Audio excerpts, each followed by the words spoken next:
From Montana's news leader, this is the MTN 530 News. The city of Billings needs more space for offices, and it's considering purchasing the Stillwater building for $17 million. I'll bring you the story coming up. I'm Mike Dennison in Helena. 3 Montana cities want to go all green electricity, but they're uncertain if Northwestern Energy will help them. But first, the wildfire season off to a blazing start here in Montana with a number of new fires igniting the past week, including 3 alone in Musselshell County. Good evening, everyone. Thanks for joining us tonight. I'm Russ Riesinger. The MY complex fires in Musselshell County have burned nearly 28,000 acres and forced evacuations. One order remains in effect at this hour, that being for Queens Point Road. Now, these fires have not yet threatened any structures. Northern Rockies Incident Management Team 7 is in charge of all 3 fires with 160 people on scene working the fires. The Western Road and Musselshell Trail Road fire are both at 43% containment and only have crews patrolling the area as opposed to actively extinguishing the flames.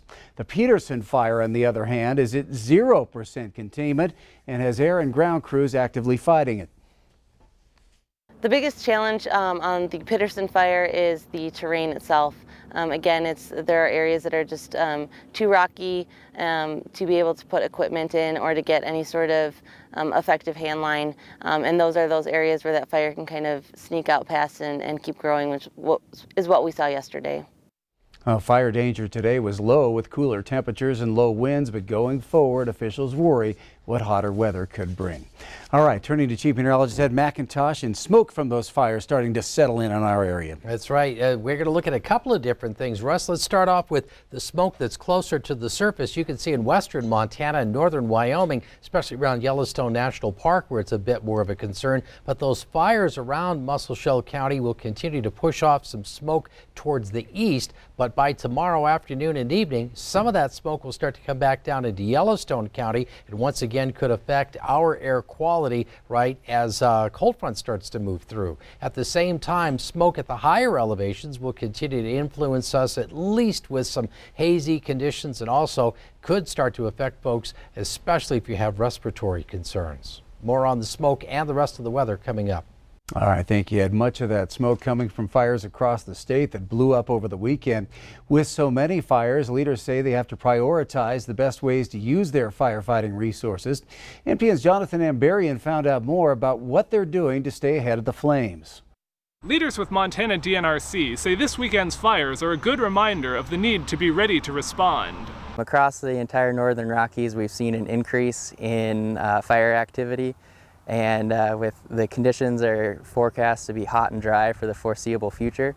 So we expect to continue to need to share and coordinate amongst ourselves and partners for the duration of the summer. Leaders estimate several thousand people, from local volunteers to state and federal agencies, are currently working on suppressing fires across Montana. While fewer new fires were reported on Sunday, several that started earlier in the weekend grew hundreds or thousands of acres. More than 200,000 acres have already burned this year across the Northern Rockies region, which includes Montana, northern Idaho, and North Dakota. At the DNRC Central Land Office in Helena, one of the key goals is to coordinate with other agencies so they can all get resources where they can do the most good.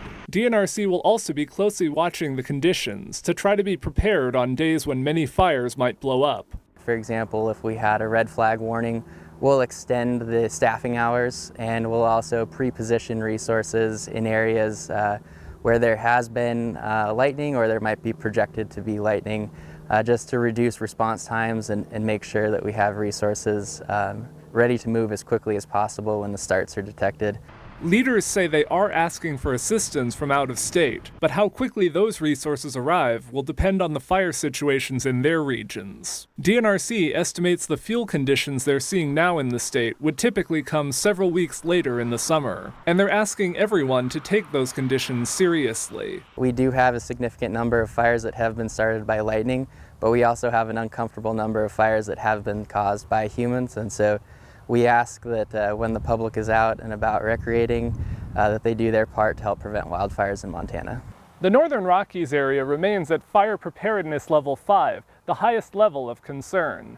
In Helena, Jonathan Ambarian, MTN News. Well, DNRC says it will expand air detection patrols to look for signs of fire, and they're asking people to report it if they see new columns of smoke. The month of July is already proving to be a deadly one on the COVID-19 front here in Yellowstone County. 3 more Yellowstone County residents passed away over the weekend, bringing the total number to 6 this month alone. All 3 had underlying health conditions, and 2 of them had not been vaccinated. A woman in her 60s who died on Friday did receive the first dose of the COVID-19 vaccine before becoming ill with the virus.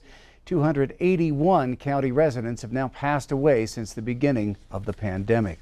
Yellowstone County Health Officer John Felton says the best way to combat the virus and protect the most vulnerable is by getting vaccinated. Riverstone Health is offering a number of free walk-in COVID vaccination clinics this week. The locations and times for all those can be found on our website, ktvq.com. Well, the FDA is expected to announce a new warning on the Johnson & Johnson vaccine related to a rare autoimmune disorder. The agency has linked a small number of Guillain-Barré syndrome cases with the Johnson & Johnson COVID-19 vaccine. The CDC has detected about 100 preliminary reports of that condition in which the immune system attacks the nerves. Nearly 13 million people have received the J&J shot. The cases were reported about 2 weeks after vaccination, mostly in men over 50. No link has been found between with that and the Pfizer or Moderna vaccines. Well, $17 million for a whole lot of new square feet. Tonight, the Billings City Council will see an agreement to possibly purchase the Stillwater building, which would add more space for a law and justice center and a new city hall. Q2's Mitch Leahy joins us now with more. After a 2019 facilities master plan identified the need for more space at Billings City government offices, city staff looked into acquiring the Stillwater building, the former federal courthouse that was constructed in 1960. The city is looking to purchase it at a cost of $17 million. The silver lining of the COVID-19 pandemic for city leaders? It will end this year's budget with a surplus of $20 million thanks to several federal relief bills. That's enough to pay for the structure and a portion of the build-out that's estimated to cost about $10 million. The majority of the interior is gutted after crews worked to clear asbestos out of the building a few years back. Alaska-based WC Commercial LLC currently owns the building and its 200,000 square feet of space. The company leases one of the building's 5 floors to the Yellowstone County government currently for office space. The county's lease would be transferred to city ownership if it were to make the purchase. It has a current expiration date of May 2025. The goal of the purchase would be to have all city offices located in one space, instead of spread across 3 downtown locations. If the city does approve the purchase of the Stillwater building, it will not get ownership of the parking garage that's located across North 26th Street or the attached Sky Bridge. In Billings, Mitch Leahy, MTN News. Well, the council likely won't reach the Stillwater building on its packed agenda until late in the evening. Mitch will bring us a recap tonight at 10 and a full report on ktvq.com. Last week, we looked at questions being raised about Northwestern Energy's proposal to build a new 175 megawatt gas-fired power plant in Laurel. Tonight, we look further at the concerns from 3 Montana cities, Bozeman, Helena, and Missoula. They want to have consumers locally on 100% net renewable power by 2030. MTN's Mike Dennison has the story. Last year, the city and county of Missoula forged a memo of understanding with Northwestern Energy to work toward Missoula's goal of 100% clean electricity consumption in its urban area by 2030. Bozeman and Helena also have joined Missoula to form the Big Sky Energy Collaborative to meet similar green energy goals in their respective cities. So when Northwestern announced in May that a natural gas-fired power plant is a cornerstone of its proposal to produce more power into the future, the cities were not happy. A plan that locks Montana consumers into a rate structure that involves burning of fossil fuels for 30 years is contrary to our goals. We don't believe you can get from here to there using the resource mix that they're proposing. Both Missoula County and the city also plan to raise their objections as official parties before the Public Service Commission, which will decide next year whether to approve the proposed new gas-fired plant. Diana Manetta is the Sustainability Program Manager for Missoula County and worked on the Memo of Understanding with Northwestern. I would argue that at this particular moment in history, any proposal to build new fossil fuel resources deserves serious scrutiny. Sitting here in the middle of this heat wave. These are the kind of extreme conditions that scientists are telling us we're going to be experiencing more frequently and more intensely in the coming decades unless we get on this and do something about it. Mineta says the county and the city had hoped their agreement with Northwestern would lead to development of large-scale renewable power projects like wind or solar power. But the cities are continuing to work with Northwestern on a related initiative, a new exclusively green energy product that electric consumers in the 3 cities can pay a special rate to obtain. This proposal may be submitted to the PSC later this year for review and possible approval. However, Northwestern Vice President John Hines warns that a 100% green product will be more expensive and says the company won't allow customers not choosing the rate to subsidize it. We'll be gladly to walk hand in hand with them to the Commission to get a tariff that reflects that and find those resources for them. But again, there's significant reliability and cost issues associated with that. Missoula and Bozeman officials acknowledge that they can't achieve their clean energy goals without the help of Northwestern. Yet they also indicate they're willing to push hard to sway the company and regulators on the issue of renewable power.